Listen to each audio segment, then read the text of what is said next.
What's up, you guys? Matt here with Hoopsology, a video exclusive yet again. Hope life is treating you well. Well, we did the Eastern Conference tier list yesterday. So, as you can predict, we're going to go talk about the Western Conference today. We have 1 through 10. I'm going to project the standings for this upcoming year, as well as that very bottom slide you see says out. Those are the teams that will not make it into any postseason action. You can check out our video on the Eastern Conference from yesterday if you would like, but let's not waste any more time. Let's get into it. And quickly, we're going to go through the 5 teams that are not going to make the playoffs. It hurts my heart to say, but I'll start with my team, the Houston Rockets. Their over-under I saw last check was 27 and a half games. Sadly, I think based on what I've seen from preseason play, I'm going to have to pick the under on that. And I do think they will just miss the play-in game. There's potential there that they can grow, but a big center of this team is Jalen Green, who's 19. I do think he'll win Rookie of the Year, but it's going to take some time. That backcourt of Kevin Porter Jr. and Jalen Green, they're going to be very exciting, very entertaining. They're going to score in bursts, but they're also going to be very frustrating. I think they're going to turn the ball over quite a bit and be frustrating on defense as well. So I just don't think that all adds up into getting into a play-in game, but I do think there are bright things coming in the future. All right, we'll go quickly through the rest of these teams. The Sacramento Kings, I think, will just miss the mark, though they certainly are the team that worries me the most about my prediction here in this out team category. So the Kings I have missing the mark, but they're going to be better than the Rockets. The Spurs I have also missing the mark. I wonder if Popovich's time is kind of coming to a close here. It's been one hell of a run. Nobody would argue against that. The Thunder, we know that team is just buffering right now, just getting picks, just getting ready to make a move down the road, but I don't think they're going to be a big factor this year. I have them finishing last in the West. And the last team on my list here, yes, the Pelicans. I do think they're going to be behind the Kings.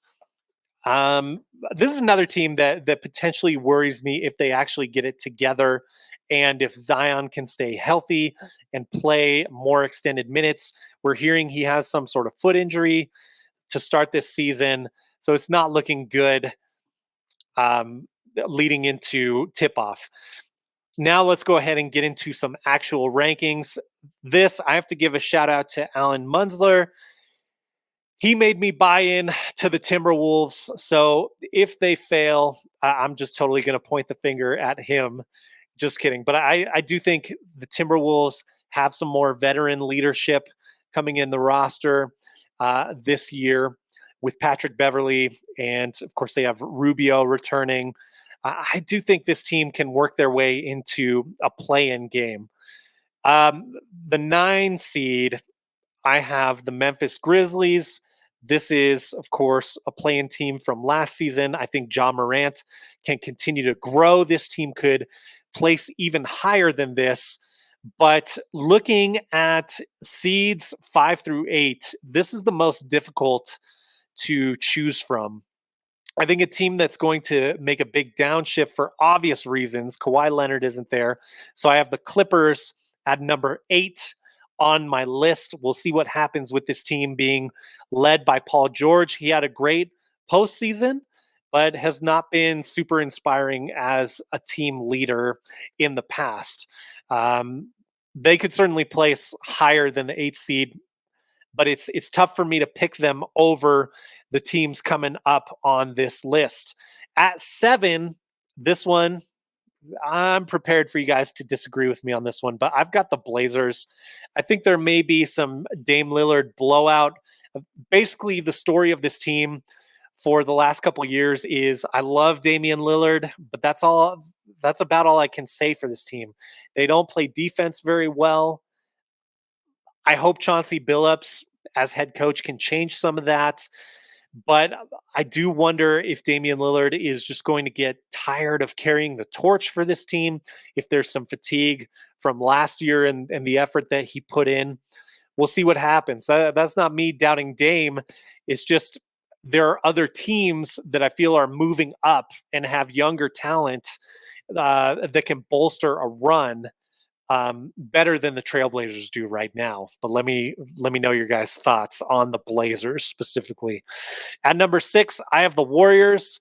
This one's kind of a crapshoot as well. We need a healthy Klay Thompson. We need James Wiseman to do something this season.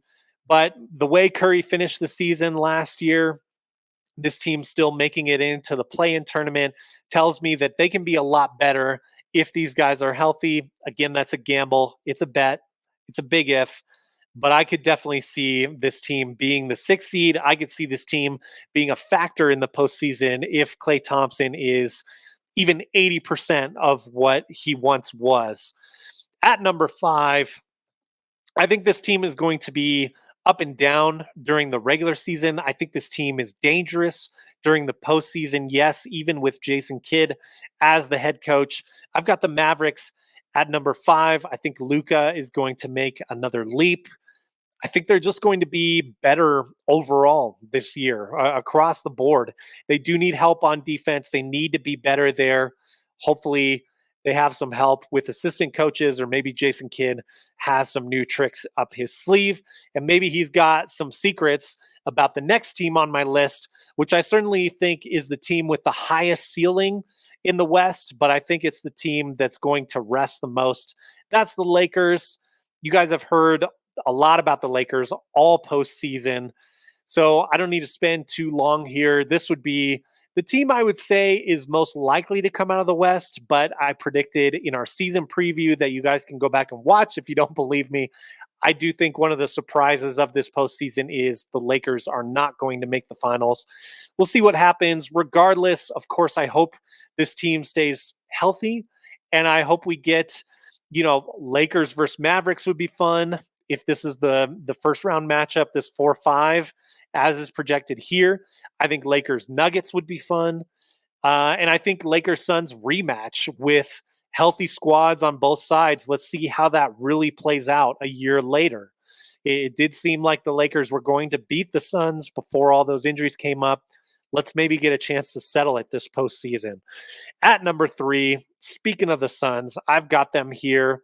I think they are maybe the deepest team in the West. Maybe that's saying a bit too much.